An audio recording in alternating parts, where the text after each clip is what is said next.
Right, meanwhile, more on that breaking news. Oath Keepers sentencing just a short time ago. One of them, Stewart Rhodes, the former Army paratrooper turned Yale-educated lawyer who founded the group Oath Keepers, and the militia, is being sentenced now to 18 years behind bars for seditious conspiracy and other crimes related to the U.S. Capitol breach.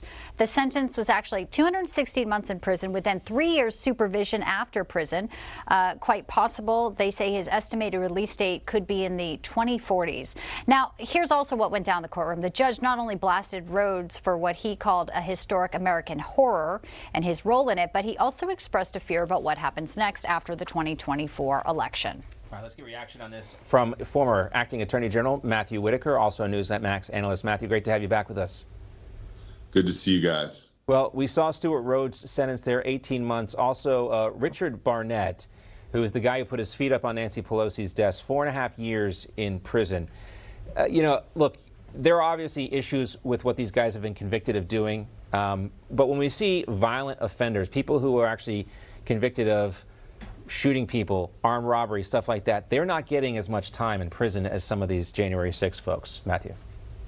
Yeah, and I think that's one of the biggest concerns. Obviously, political violence is never appropriate, and sort of the activities with which these men were sentenced certainly are prohibited under the U.S. Code. Now, that being said, I think one of the basic precepts of especially federal law enforcement is that similarly situated defendants should get similar outcomes.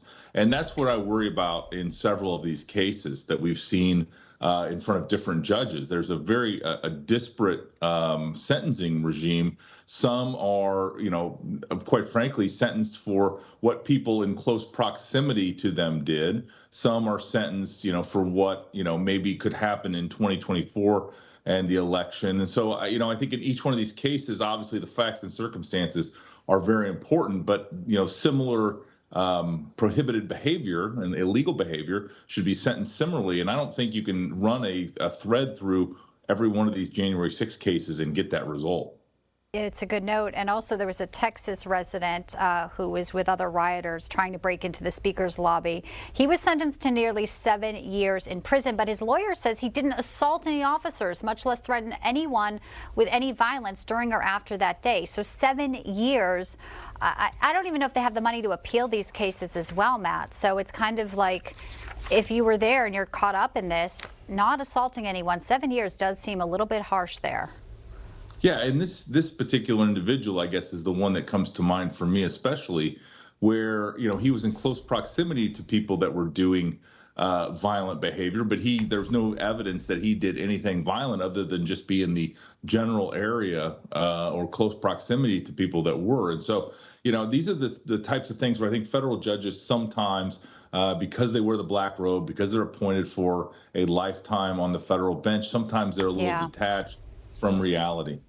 All right, Matthew Whitaker, great to see you. Thanks for being with us. All right. Thank you both. Thank you.